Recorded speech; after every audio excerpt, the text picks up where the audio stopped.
Olá pessoal, tudo bem? Bom, hoje eu queria conversar com vocês um pouco sobre como que a gente pode voltar a crescer no Brasil, né? Quais seriam as condições básicas para que isso fosse possível, para que a gente saísse desse crescimento negativo, dessa recessão que a gente está vivendo hoje no país. Bom, antes de falar disso, apenas um parêntese, né? Eu acho que o debate no Brasil ele tá bastante interditado sobre essas condições que eu vou detalhar daqui a pouquinho. Seja por causa da política, né? A gente está vivendo um ambiente político bastante complexo, bastante confuso. A gente não sabe quais são os desdobramentos que a gente vai ter nos próximos meses, né? Seja no processo de impeachment, seja lá no processo no Tribunal Superior Eleitoral em relação a presidente da República, ou mesmo em relação a alguns personagens do Congresso, né, que estão implicados na Operação Lava Jato. Então, essa conjuntura política, ela interdita o debate por um lado. E um outro lado, a meu ver, e aí já é uma visão mais econômica da coisa, é que o debate também é interditado por questões ou por visões de mundo que me parecem completamente deslocadas da realidade. Dois exemplos nesse sentido. O primeiro, acho que é bastante conhecido, que é o programa do PT, né? Programa de emergência com 22 pontos para retomar o crescimento, que foi apresentado pelo PT. Bom, são propostas completamente descoladas da realidade. Elas tentam associar essas medidas com o que foi feito no governo Lula, como, por exemplo, redução dos juros, aumento do gasto e por aí vai, coisa que é completamente estanque à realidade, né? Todo mundo sabe, todo mundo que estudou um pouquinho de economia brasileira ou viveu, né, os últimos 15 anos mais ou menos, sabe que o governo Lula ele continuou basicamente todas as reformas, seja macro ou micro, que foram feitas na década de 90. De modo que esse tipo de discussão que está lá presente no programa de emergência do PT não faz o menor sentido, né? Se houve uma reação lá em 2009 aos efeitos da crise internacional, foi justamente porque existia espaço de manobra, existia espaço tanto do lado fiscal quanto do lado monetário, do lado parafiscal com o uso de bancos públicos. Tudo que foi feito de 2009 para cá só foi possível porque existia espaço.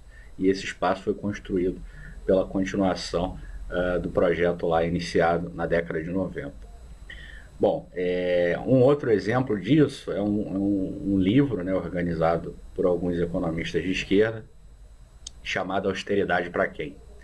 Como se o ajuste fiscal, uma crítica direta ao ajuste fiscal, como se o ajuste fiscal ele não fosse necessário, ele fosse uma opção dos rentistas, da mídia, de entidades externas que estão pressionando o Brasil para que ele adote um ajuste fiscal e isso não seja necessário. Isso é apenas uma imposição dos rentistas e toda a gama de pessoas ligadas ao rentismo, seja lá o que isso signifique, que queira continuar extorquindo o povo brasileiro com esse fluxo contínuo de juros. Me parece que os proponentes desse tipo de discussão eles não olharam os dados. Os dados são muito claros. O gasto, a despesa do governo tem crescido muito mais do que a receita, causando esse déficit nominal, esse déficit primário que a gente está vendo nos últimos tempos. O problema não está no déficit nominal, o problema está no déficit primário, que é o confronto entre despesas e receitas primárias, que não inclui a conta de juros. Elas vêm se deteriorando nos últimos anos. Fruto, claro, do aumento do gasto do governo para uma série de coisas, entre elas subsídios via o BNDES. Isso eles não falam, né? Me parece que esqueceram dessa parte da história. Então, assim, esses dois exemplos, tanto o programa do PT quanto esse livro Austeridade para Quem e similares, né, que existem por aí, me parece que eles interditam o debate. Porque se você não tem, não é consenso o que você deve fazer, e aí eu vou passar para a discussão do que fazer para voltar a crescer, se você não tem consenso sobre essas coisas, é realmente muito complicado de você tentar construir um processo de volta ao crescimento. Então o debate, na minha visão, ele está interditado por essas duas vias. A via política, que não permite nenhuma discussão de maior fôlego, nenhuma discussão de mais longo prazo, e até pela via econômica. Por quê? Porque dado essas propostas, né, alternativas que estão na mesa aí, os economistas, em geral, eles têm que rebater, refutar essas propostas. E aí, o debate em si, do que fazer para voltar a crescer, ele não acontece. E qual seria esse debate? Quais seriam essas propostas? É basicamente voltar ao que a gente estava fazendo até mais ou menos 2006, 2007, no limite. Que é o quê? Voltar ao tripé macroeconômico, voltar a ter um regime de metas, onde a inflação ela converge para a meta, né? A meta hoje é 4,5%, desde 2010 mais ou menos que a inflação não está nesse patamar, dado as seguidas bobagens que foram feitas em termos de política econômica. Voltar a ter um superávit primário, voltar a ter uma sustentabilidade, né, da dívida pública, do lado fiscal da economia, e, claro, voltar a ter preços flexíveis, voltar a não interferir nos preços, no caso da energia elétrica, no caso da gasolina, e em termos mais macro, no caso do câmbio. Parar com esse negócio de tentar interferir nos preços da economia e deixar que eles guiem pela oferta e pela demanda. Então, esse conjunto mais macro, né, a gente teria que voltar e, claro, voltar a discutir quais são as reformas microeconômicas que a gente precisa para retomar o crescimento, como, por exemplo, a reforma tributária, que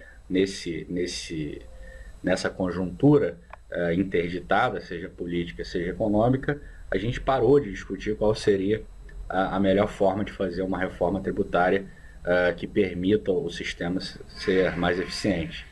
Além da reforma tributária, outras reformas, legislação trabalhista, previdenciária, por aí vai.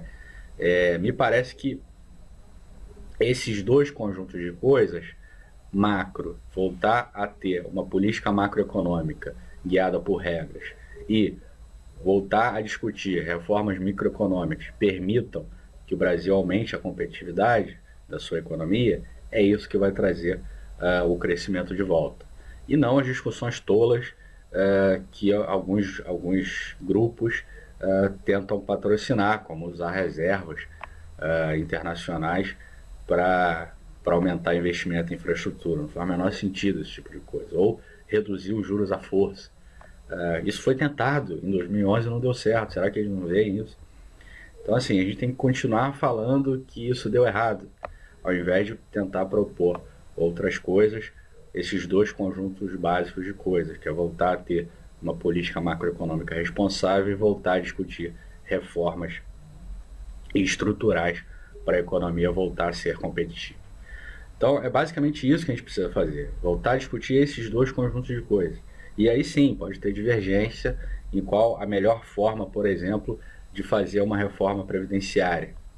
É claro que isso não é consenso, tem diversas formas que você pode fazer, ou qual a melhor forma de ter um sistema tributário mais eficiente, mais progressivo, né? Que não seja regressivo sobre as camadas mais pobres. Como? A gente não está discutindo isso. Por quê? Porque aparecem ideias malucas no caminho e o ambiente político não patrocina esse tipo de discussão. Então acho que é isso que a gente precisa fazer, é isso que a gente precisa ter para voltar a crescer. Tudo bem? Bom, esse foi meu comentário dessa semana, espero que vocês tenham gostado e até a próxima.